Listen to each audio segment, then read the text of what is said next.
नमस्कार, मैं प्रकाश गुप्ता छत्तीसगढ़ न्यूज इरादा सर से आगे और मेरे यूट्यूब चैनल छत्तीसगढ़ न्यूज इरादा सर से आगे में मेरे दर्शकों का हार्दिक अभिनंदन स्वागत करता हूं। मैं आपको बता दूं कि मैं अभी छत्तीसगढ़ के सीतापुर विधानसभा के विधायक श्री राम कुमार टोपो जी के कार्यालय में उपस्थित हूँ, जहाँ आप देख पा रहे होंगे कि हमारे साथ विधायक जी बैठे हुए हैं। और पहले तो मैं विधायक जी के बारे में आपको बता दूं कि विधायक जी जो है सीतापुर विधानसभा में 20 साल के विधायक और मंत्री को हराकर यहाँ की जनता ने इनको चुना है। आइए पहले तो विधायक जी से मिलते हैं और अपने चैनल से जोड़ते हैं। जी विधायक जी, आपका हमारे छत्तीसगढ़ न्यूज इरादा सर से आगे और हमारे यूट्यूब चैनल में स्वागत है। जी नमस्कार। जी हाँ जी। तो विधायक जी, जैसा कि आपको सीतापुर विधानसभा की जनता ने चुना, क्या करेंगे? इसके लिए तो मैं सीतापुर की जनता का बहुत धन्यवाद करता हूँ, क्योंकि आपने देखा होगा पहली बार बीजेपी के टिकट से कोई विधायक यहाँ बना जी। और वो विश्वास पहली बार जो है ना मौका मुझे यहाँ की जनता ने दिया है और प्रत्याशी के रूप में बीजेपी ने हमको पहली बार ये बनाया है। तो इसके लिए मैं दोनों का धन्यवाद करूँगा। और सबसे बड़ी बात तो सीतापुर की जनता ने हम पर भरोसा किया, क्योंकि हम राजनीतिक फील्ड के मैं व्यक्ति नहीं, मैं फौज में था, इस्तीफा देके चुनाव लड़ा और ये समझ लीजिए कि आज मेरा 1.25 साल का राजनीतिक करियर और 1.25 साल का विधायकी का सफर, ये दोनों एक साथ चल रहा है।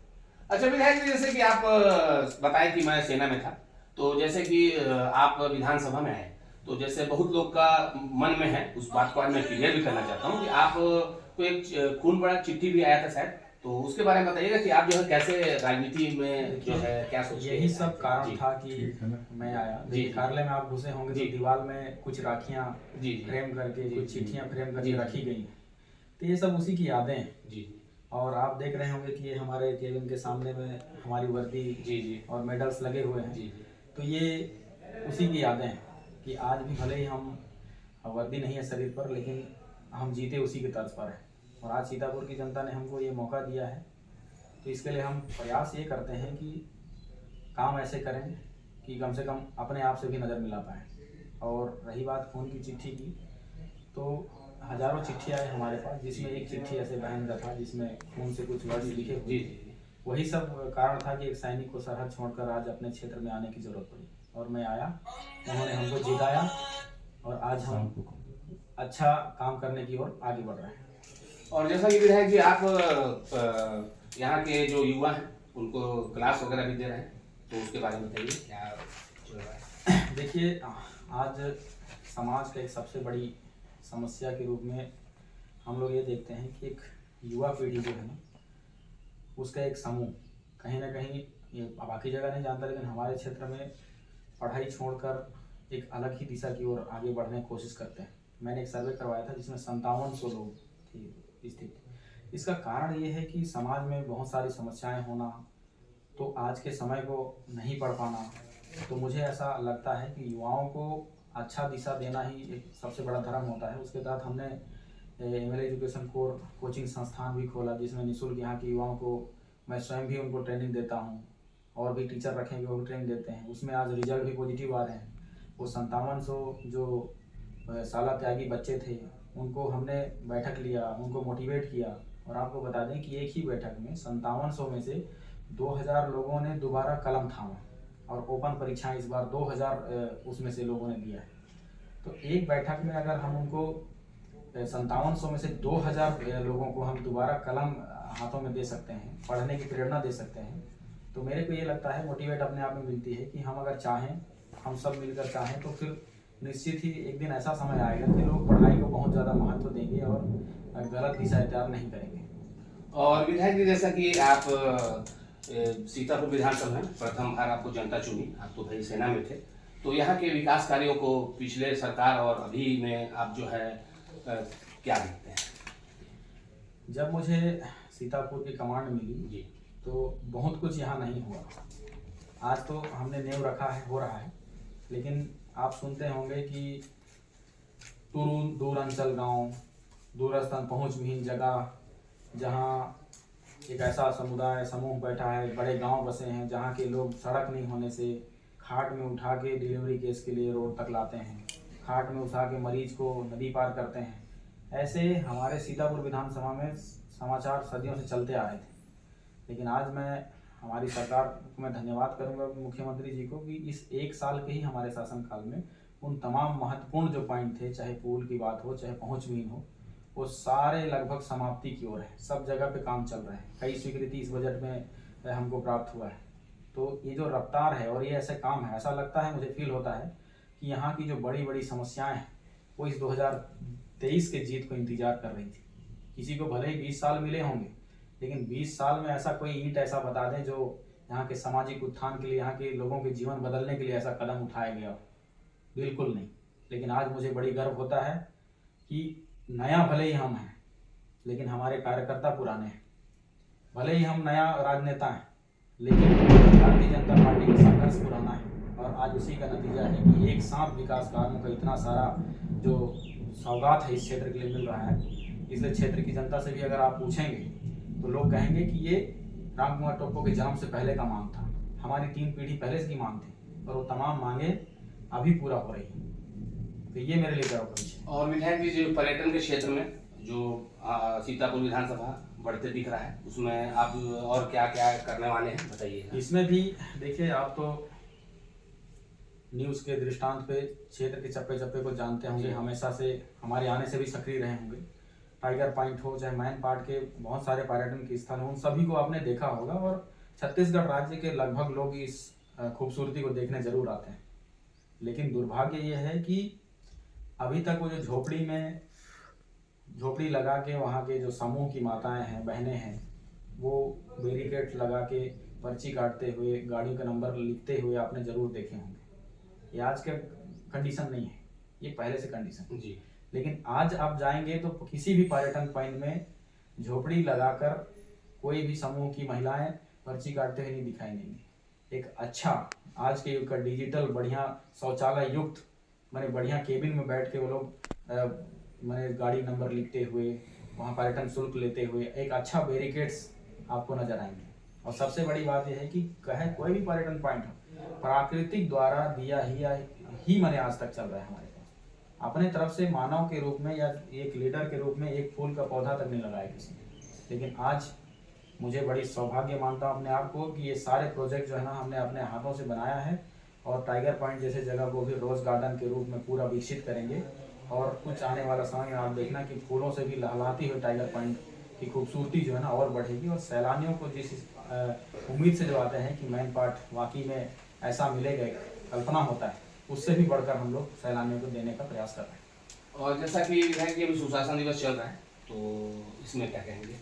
बिल्कुल, ये हमारे सरकार की ही तो खूबसूरती है कि पहला ऐसा मुख्यमंत्री हैं जिन्होंने कहा कि हम सुशासन स्थापित करने की ओर आगे बढ़ेंगे। उसी की योजना है कि आज ये सुशासन पर्व का दौर है जिसमें आम जनता तक शासन पहुंच रही। नहीं तो अक्सर आप देखना कि सरकारें आती हैं जाती हैं, पब्लिक कागज लेकर परेशान होकर घूमते रहते हैं, लेकिन हमारी सरकार पहली बार सोचती है कि हम जनता तक पहुंचेंगे। ये सुशासन पर्व है और मुझे पूरा विश्वास है इस सुशासन के लिए हम भी काम कर रहे हैं। समाज के बसे हुए अंतिम पैदान तक पहुंचने की कोशिश कर रहे हैं, समाज को योगदान दे रहे हैं, ताकि वाकई में जो 2047 का भारत, विकसित भारत की कल्पना मोदी जी ने देखा है, इसमें कदम से कदम मिलाकर योगदान दे पाएँ। ये जो पहुँच विहीन जैसे बात मैंने कही, खटिया में उठा के जो मरीजों को लाने की जो बात कही, ये तमाम चीज़ें स्पीड से इसलिए हम कर पा रहे हैं क्योंकि 2047 का जो कदम है उसको और तेज़ी से करना है। मैं चाहता हूं कि इस 2047 विकसित भारत में सीतापुर का योगदान प्रथम दृष्टांत पर हो। और विधायक जी, जैसा कि एक सवाल मेरा पूछ रहा हूँ मैं आपसे, जैसे कि अपने जो प्रदेश स्तर में ग्राम पंचायत के सचिव जो अनिश्चित हड़ताल में बैठे हैं अपनी मांगों को लेकर, उनका एक सूत्रीय मांग है कि शासकीयकरण किया जाए। और जैसा कि उन्होंने बताते हैं कि भाई हमको मोदी जी की गारंटी पे बुला गया, तो उसमें कब तक उसकी क्या होगी? देखिए, 2023 के चुनाव में मोदी की गारंटी पे चुनाव लड़ी भारतीय जनता पार्टी, जिसके तहत मैं भी निर्वाचित होकर आया हूँ। और ये पहला सरकार है, मैंने ये कह सकते हैं कि देश में पहला सरकार होगा जिसने बड़ी बड़ी जो वादे थे उसको सिर्फ 1 साल में ही उसने वादा निभाया है। इसमें बहुत सारी चीज़ें, लेकिन आज करने के लिए हमारे पास और 4 साल बचे हुए हैं। मोदी की गारंटी में अगर शामिल था तो वो ज़रूर पूरा होगा, क्योंकि गारंटी माने मोदी की गारंटी 100% पूरा होगा। और उनकी मांगे जो है शासन स्तर की बात है, शासन इस पर जरूर बात करेंगे। और इसके लिए सक्षम मंत्री से लेकर माननीय मुख्यमंत्री जी स्वयं मैंने इस पर बात करें। और विधायक जी, जैसे कि हमारे छत्तीसगढ़ में या नक्सली समस्या बहुत ज़्यादा था, जिसको लेकर हमारे केंद्रीय मंत्री अमित शाह जी ने 2026 मार्च तक का तारीख भी तय किया है, तो उसमें क्या कहेंगे, किस तरह से उसमें कार्य हो रहे ये हैं? जो 2026 का ये तारीख नहीं, ये डेड लाइन है कह सकते जी हैं। जी, मैंने एक लाल लकीरें, लाल लकीर जी। हाँ, जिससे पार नहीं हो सकती। मैं बहुत ही धन्यवाद करूंगा आदरणीय गृह मंत्री अमित शाह जी का, जिन्होंने मानव जीवन और बस्तर वासियों के जीवन को सुखमय बनाने के लिए जो डेडलाइन रखा है। मैं फौज में लगभग 13 साल रहा। मैं लगभग इसलिए कहूँगा क्योंकि इसमें आगे पीछे है। इस दौरान मैंने नक्सली ड्यूटी भी लगभग 4.5 साल किया। गोदावरी के उस पार आंध्रा में हम ड्यूटी किए और कश्मीर में भी आतंकवाद ग्रस्त जगहों में ड्यूटी किया। ये दोनों ही चीज़ें मैंने, कहानी जो है ना, रोंगटे खड़े कर देने वाला विषय है। आज छत्तीसगढ़ के जंगल में यदि किसी एक सैनिक का ट्रांसफ़र होता है तो खुशी के साथ साथ ये समझ लीजिए एक कल्पना भी करता है कि पता नहीं वापस आ पाऊँगा कि नहीं आ पाऊँगा, क्योंकि छत्तीसगढ़ का जंगल हर कदम पे बिछा हुआ वो जो मौत का जाल, वो बारूद, मैं ये समझ लीजिए कि इसको शब्दों में बयान नहीं किया जा सकता। लेकिन आज जिस तरह से भारत सरकार और अर्धसैनिक बल और हमारे छत्तीसगढ़ के पुलिस बल मिलकर संयुक्त जो काम कर रहे हैं, इसमें आप देखना कि नक्सली भर भर के सरेंडर कर रहे हैं। लोग हथियार छोड़कर आज कलम थाम रहे हैं। हमारी सरकार भी ऐसा योजना लाई है कि ये समझ लीजिए कि केवल हम इनकाउंटर्स नहीं कर रहे हैं, हम उनके जीवन को सुधारने के लिए भी योजना लाए हैं। इसलिए आज ये सार्थक दिखाई दे रहा है। और निश्चित ही नक्सलवाद, लाल आतंक जिसको कहा जाता है, 1967 में जो शुरू हुआ, वो उसका समापन होगा। कश्मीर के जिस हिसाब से 370 धारा को खात्मा करते हुए कश्मीर में शांति बहाल किया, यही भारतीय जनता पार्टी थी। उसका मैं भी साक्षी हूँ। उस दौर में मैं भी ड्यूटी पर था। हमने कश्मीर को बदलते हुए देखा है।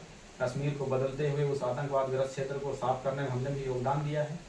और आज नक्सलवाद जिस हिसाब से काम करता था, इससे भी हमने जूझा है। ये निश्चित ही, मैं ये समझ लीजिए, डेडलाइन होगा और उसका असर अभी एकदम देखने को आपको मिलता होगा। और विधायक जी, जैसे कि अभी जो पूर्ववर्ती सरकार थी कांग्रेस की, उसमें जो है लगातार ईडी सीबीआई का जो छापा पड़ रहा है, तो उसमें जो है कांग्रेस का आरोप रहता है कि नहीं, केंद्र और जो है सरकारें मिल के जो है पूरा इसमें कर रहे हैं। तो इसमें उस पुतला दहन भी अभी वर्तमान में किए थे, तो क्या कहेंगे इसमें? देखिए, भारत में न्यायपालिका जो स्तंभ है ये अलग ही है। जी जी, ये राजनीति से हटकर है, हम सब जानते हैं। देश संविधान से चलता है, कानून से चलता है। और कोई अगर घोटाला नहीं किया गया है तो ज़बरदस्ती उसके घर में पैसा कौन रखेगा?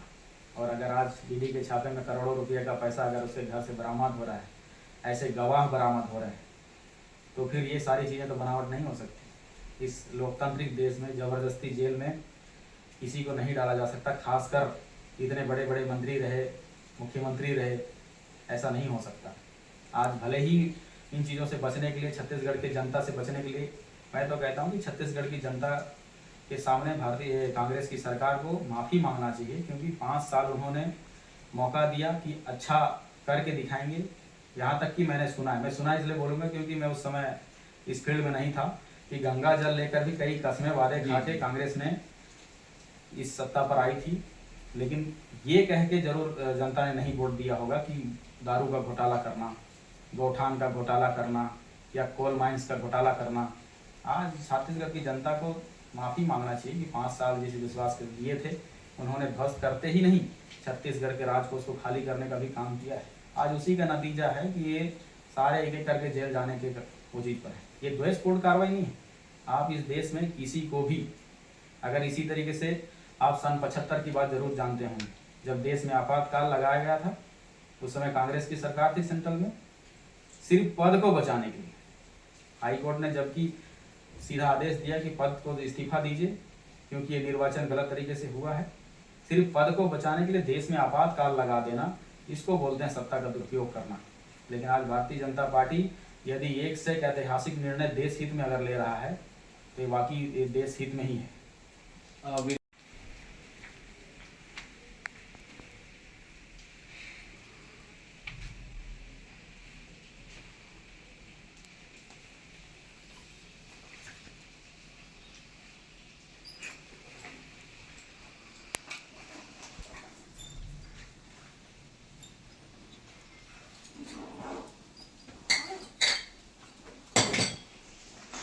एक मिनट।